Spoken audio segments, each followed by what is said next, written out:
என்னுடைய சொல்லை நீங்கள் கேட்பது இல்லை, என்னுடைய சொல்லை நீங்கள் அதன் வாழ்வாக மாற்றுவது இல்லை என்று. அன்பானவர்களே, தாய் உருவாகும் முன்பே கடவுள் நம்மை தேர்ந்தெடுக்கின்றார்.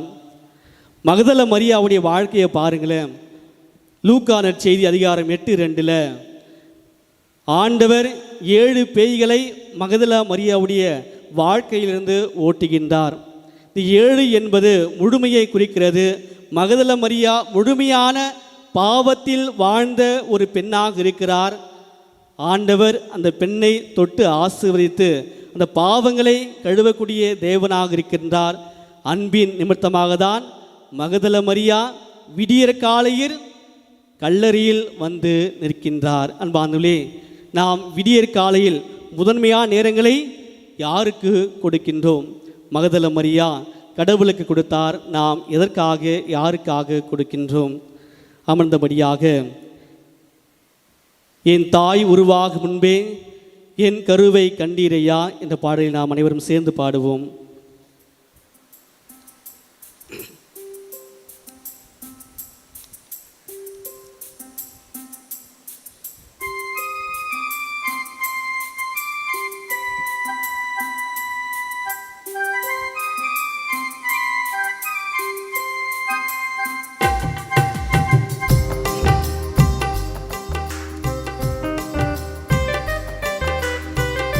கரங்களை தட்டி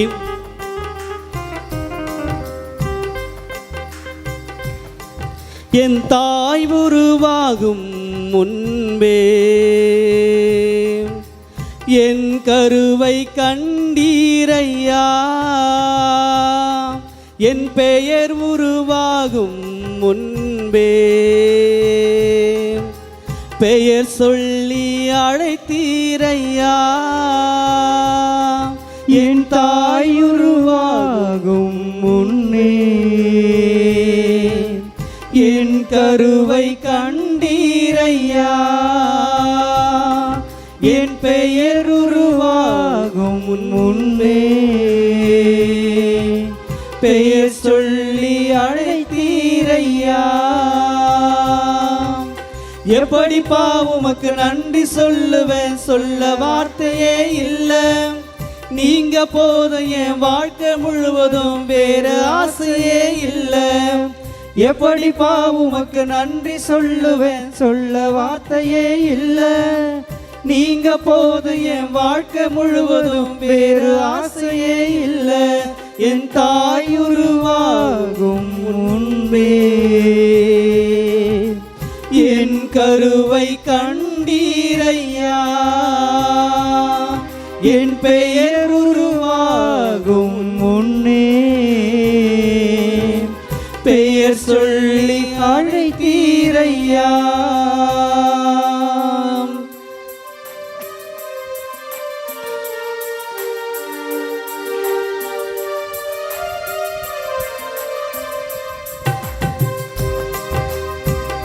எலும்புகள் உருவாகல, நரம்புகள் உருவாகல, தசைகள் உருவாகல, தரிசனம் உருவானதே. தாய் கருவிலே தரிசனம் உருவானதே. எலும்புகள் உருவாகல, நரம்புகள் உருவாகல, தசைகள் உருவாகல, தரிசனம் உருவானதே. தாய் கருவிலே தரிசனம் உருவானதே. எப்படி உமக்கு நன்றி சொல்லுவேன், சொல்ல வார்த்தையே இல்லை. நீங்க போது என் வாழ்க்கை முழுவதும், வேற ஆசையே இல்லை. எப்படி உமக்கு நன்றி சொல்லுவேன், சொல்ல வார்த்தையே இல்லை. நீங்க போது என் வாழ்க்கை முழுவதும், வேற ஆசையே இல்லை. என் தாய் உருவாகும் முன்னே என் கருவை கண்டீரையா, என் பெயர் உருவாகும் முன்பே பெயர் சொல்லி அழைத்தீரையா.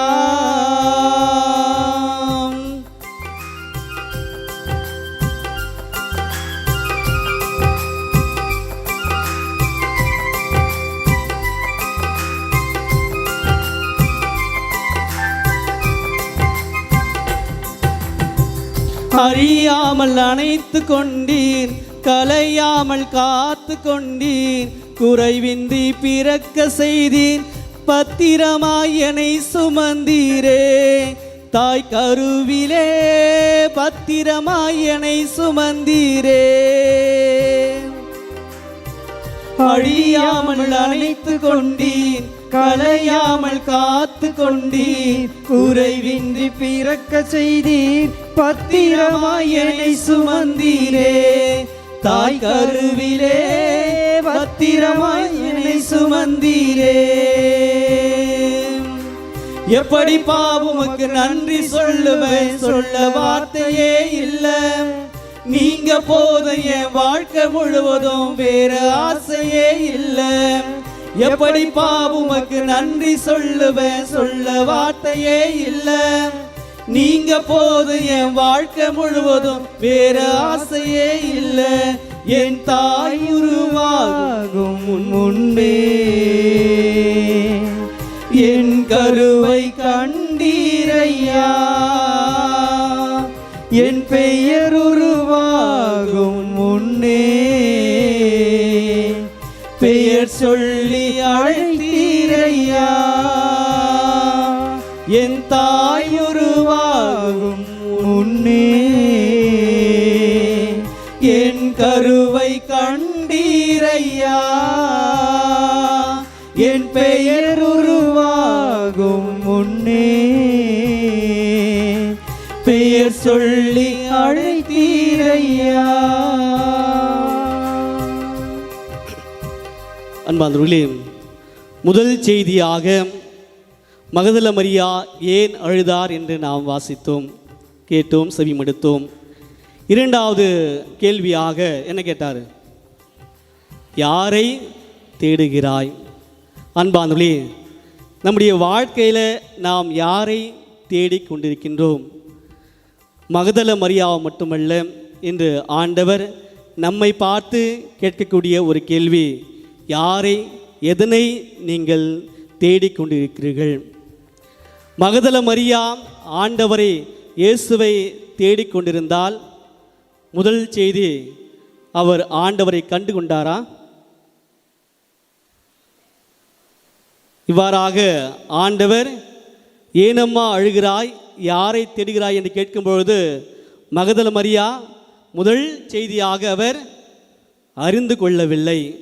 இயேசுவை யார் என்று மகதல மரியா அறிந்து கொள்ளவில்லை. அன்பார்ந்தவர்களே, இதுதான் நம்பிக்கையின்மையின் முதல் படியாக இருக்கிறது. நாம் ஆண்டவரை அன்பு செய்கின்றோம், ஆனால் ஆண்டவரை அறிந்து கொள்வது இல்லை. நான் ஒரு கிறிஸ்துவல் என்று நான் கடவுளை நம்பி வருகின்றேன், கடவுளை அன்பு செய்கின்றேன், ஆனால் எனக்கு தனிப்பட்ட விதத்தில் அறிதல் இல்லை. அதில்தான் முதல் பகுதியாக ஆண்டவர் முன்பாக நிற்கின்றார், ஆனால் மகதல மரியா அவரை அறிந்து கொள்ளவில்லை. நம்முடைய வாழ்க்கையிலும் இவ்வாறாக தான் இருக்கிறது. கடவுள் நம்மோடு இருக்கிறார், நம்முடைய பக்கத்தில் இருக்கிறார், அருகாமையில் இருக்கிறார், ஆனால் நாம் அவரை அறிந்து கொள்வது இல்லை.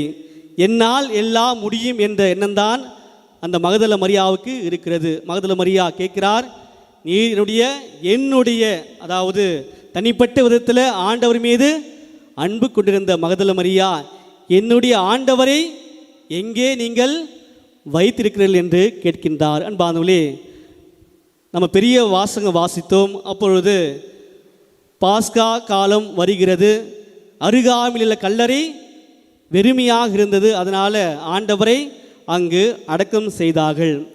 பாஸ்கா முடிந்து விட்டது, மீண்டும் ஆண்டவரை வேறு எங்காவது எடுத்துக்கொண்டு அடக்கம் செய்திருப்பார்கள் என்ற எண்ணத்தோடு தான் மகதல மரியா ஆண்டவரை எங்கு கொண்டு போய் நீங்கள் வைத்திருக்கிறீர்கள் என்று சொல்கின்றார். அதோடு மட்டும் நில்லாமல், நீங்கள் சொல்கிறீர்கள் என்றால் நான் அவரை தூக்கி செல்வேன்.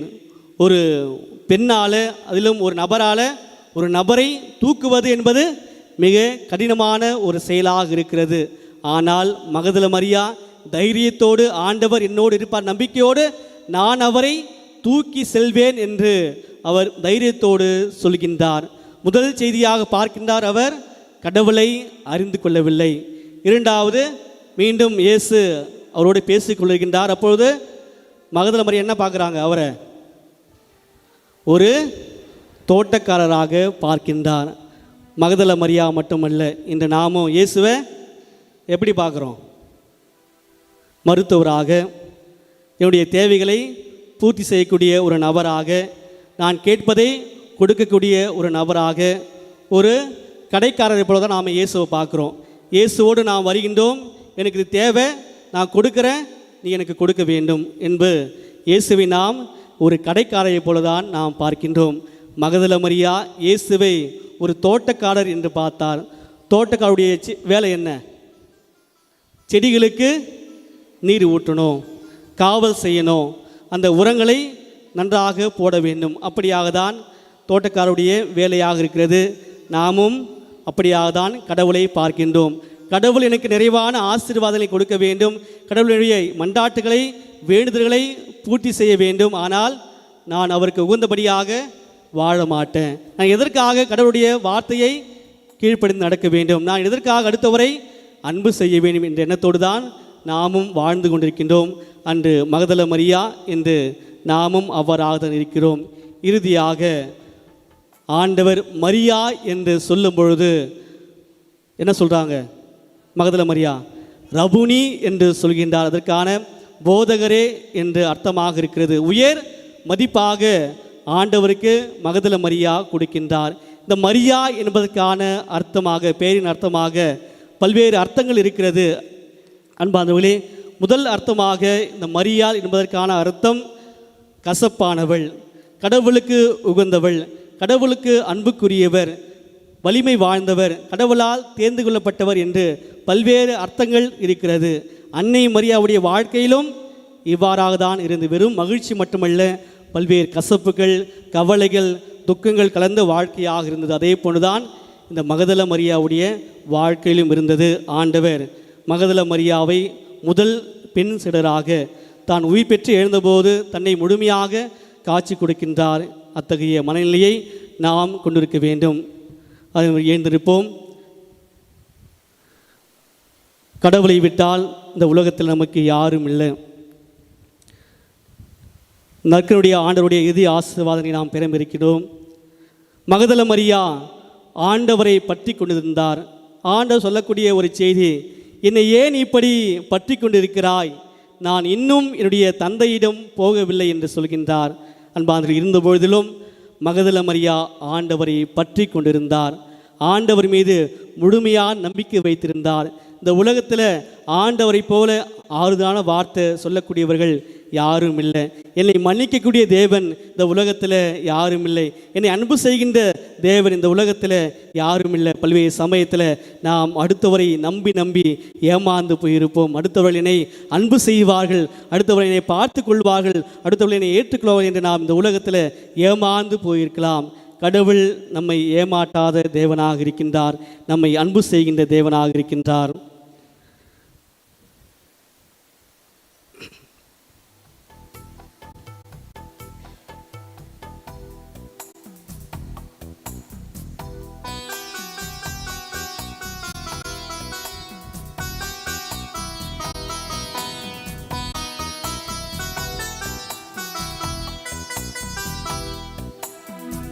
உம்மை விட்ட யாரும் இல்லை ஏசையா,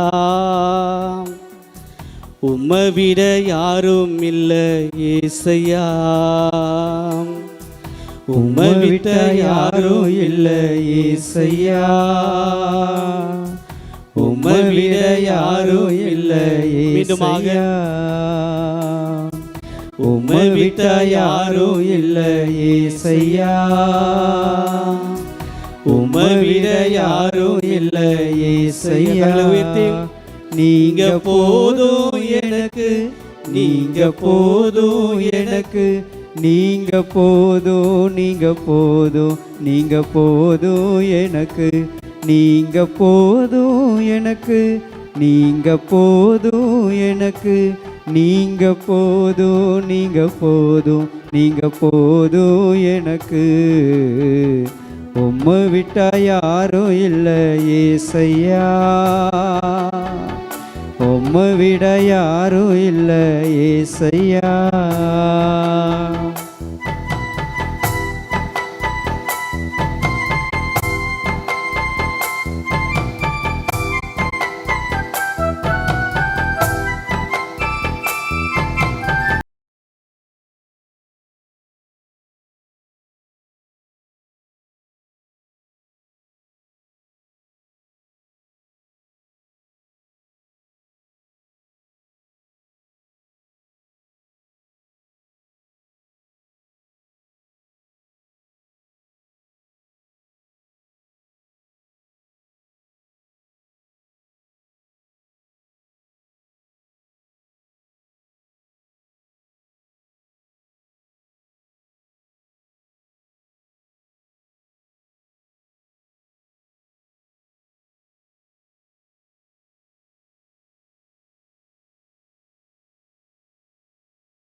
உம்மை விட்டா யாரும் இல்லை ஏசையா,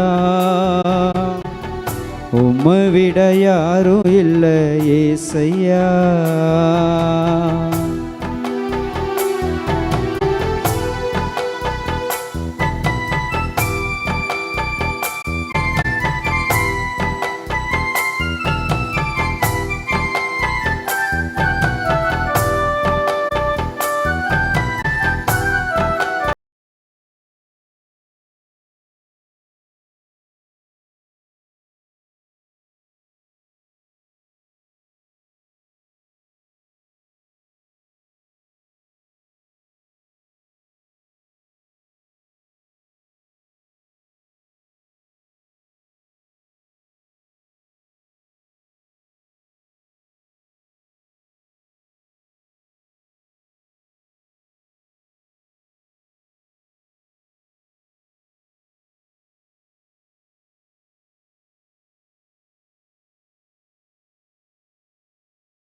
நீங்க போதும் எனக்கு, நீங்க போதும் எனக்கு, நீங்க போதும், நீங்க போதும், நீங்க போதும் எனக்கு, நீங்க போதும் எனக்கு, நீங்க போதும் எனக்கு, நீங்க போதும், நீங்க போதும், நீங்க போதும் எனக்கு.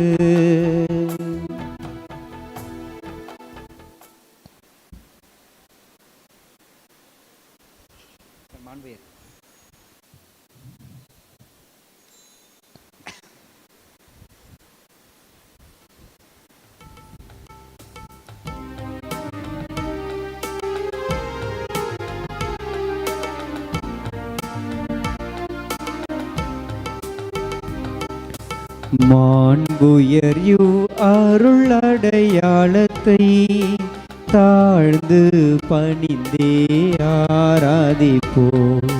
பழைய நியம முறைகள் அனைத்தும் இனி மறைந்த முடிவு பெறுக. புதிய நியம முறைகள் வருக. புலன்களாலே மனிதன் இதனை அறிய இயலா. குறைகள் நீக்க நம்பிக்கையின் உதவி பெறுக. தந்தை அவர்க்கும் மகன் இவர்க்கும் புகழ்ச்சியோடு வெற்றியார்ப்போம். மீட்பின் பெருமை மாட்சிமையோடு வலிமை வாழ்த்து யாவுமாக. இருவரிடமாய் வருகின்றவராம் தூய ஆவி ஆனவர்க்கும் அளவில்லாத சம புகழ்ச்சி என்றுமே உண்டாவதாக.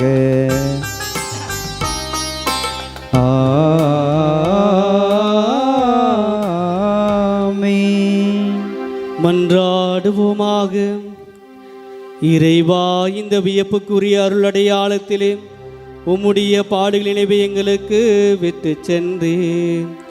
உமது திருவுட திருரத்தமாகியவற்றின் தூய மறைபொருளை வணங்கும் நாங்கள் உமது மீட்பின் பயனை இடைவிடாமல் தூய்த்திருந்து மகிழ அருள்வீராக. தந்தையாகிய இறைவனோடு தூய ஆவியாரின் ஒன்றிப்பில் இறைவனாய் என்றென்றும் வாழ்ந்து ஆட்சி செய்கின்ற உம்மை மன்றாடுகின்றோம். ஆமென்.